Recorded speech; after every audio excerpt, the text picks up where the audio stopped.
Hello everyone, today I'll be sharing with you an excerpted scene from Richard Steele's The Conscious Lovers, and it's a scene between Humphrey, Sir John Beville's servant, and Tom, Beville Jr.'s servant. It begins. Well, though this father and son live as well together as possible, yet their fear of giving each other pain is attended with constant mutual uneasiness. I'm sure I have enough to do, to be honest, and yet keep well with them both. But they know I love 'em, and that makes the task less painful. However, here's the prince of poor coxcombs, the representative of all the better fed than taught. Ho, ho, Tom! Weather so gay and so airy this morning. Sir, we servants of single gentlemen are not the kind of people than you domestic ordinary drudges that do business. We are raised above you. The pleasures of board wages, tavern dinners, and many a clear gain vales, alas, you never heard or dreamt of. Thou hast follies and vices enough for a man of 10,000 a year, though 'tis but as the other day that I sent for you to town to put you into Mr. Sealand's family, that you might learn a little before I put you to my young master, who is too gentle for training such a rude thing as you were into proper obedience. You then pulled off your hat to every one you met in the street, like a bashful, great, awkward cub as you were. But your great oaken cudgel, when you were a bobby, became you much better than that dangling stick at your button now you are a fop. That's fit for nothing, except it hangs there to be ready for your master's hand when you are impertinent. Uncle Humphrey, you know my master scorns to strike his servants. You talk as if the world was now just as it were when my old master and you were in your youth, when you went to dinner because it was such much o'clock, when the great blow was given in the hall at the pantry door, and all the family came out of their holes in such strange dresses and formal faces as you see in the pictures in our long gallery in the country.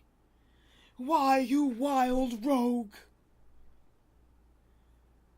You could not fall to your dinner till a formal fellow in a black gown said something over the meat as if the cook had not made it ready enough. Sirrah, who do you prate after? Despising men of sacred characters, I hope you never heard my good young master talk so like a profligate.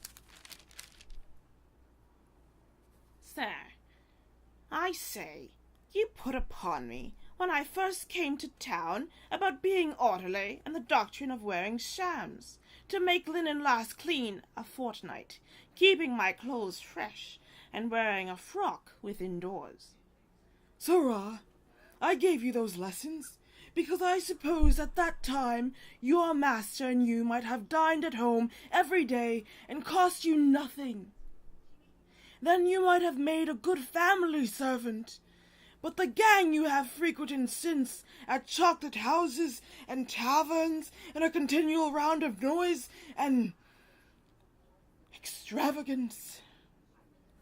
I don't know what you heavy inmates call noise and extravagance, but we gentlemen, who are well fed and cut of figure, sir, think it a fine life that we must be very pretty fellows who are kept only to be looked at. Very well, sir. I hope the fashion of being lewd and extravagant, despising of decency and order, is almost at an end, since it arrived at persons of your quality. Master Humphrey, you are an unhappy lad to be sent up to town in such queer days as you were. Why now, sir, the lackeys are the men of pleasure of the age, the top gamesters, and many a laced coat. about town have had their education in our party-colored regiment. We are false lovers, have a taste of music, poetry, billets doux, dress, politics, ruin damsels, and when we are weary of this lewd town, and have a mind to take up, whip into our masters' wigs, and linen, and marry fortunes. Heyday! End scene. Now, this excerpted scene comes right after Sir John Bevil tells his servant Humphrey to get information regarding his son and a mystery woman from his son's servant Tom. After commanding Humphrey, Sir John Bevil exits the scene. Then Humphrey makes an assumption that the Bevil men take care not to upset each other, creating a relationship that is filled with tension and uneasiness. However, he has a handle on how to treat both men. Then he spots Tom and converses with him. Tom rubs his position in Humphrey's face and taunts him, saying how much better he lives servicing a younger man. Humphrey has his own digs to bash into Tom about his spendthrift ways, rude entitled manner, and how Bevil Jr. keeps him in check. Tom insists that Humphrey is too old and hung up on outmoded behaviors and attitudes between servants and masters.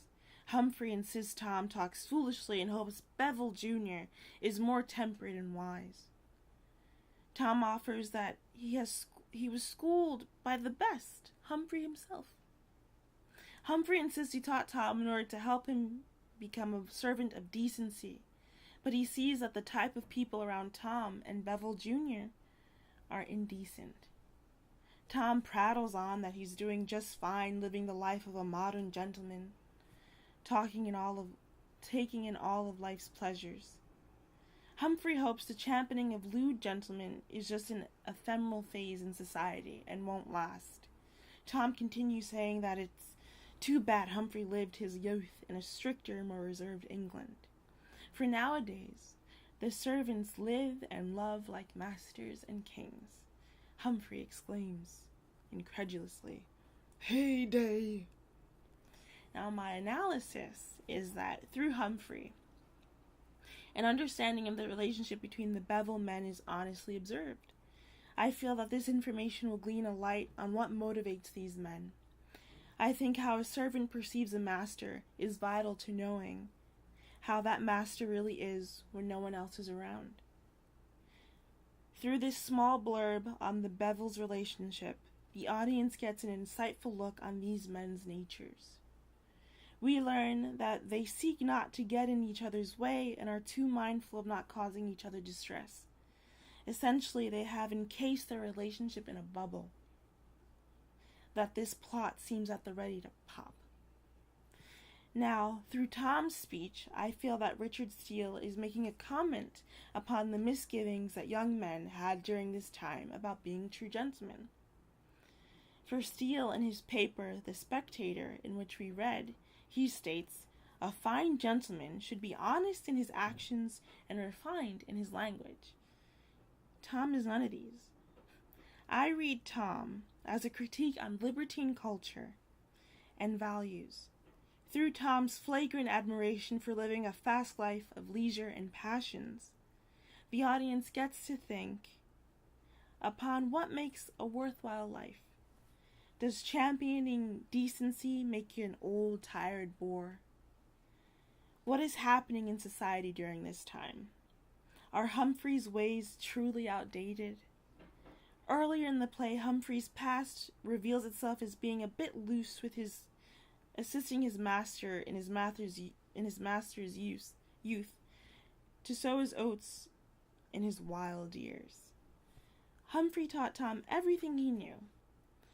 So I think the message conveyed about pleasure is that you can have your cake and eat it too, but be mindful not to put your elbows on the table and drop crumbs.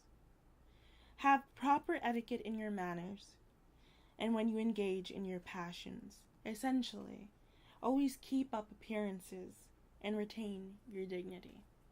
That's what I got from this scene, and I hope I was able to convey those thoughts and ideas. Thank you. Bye.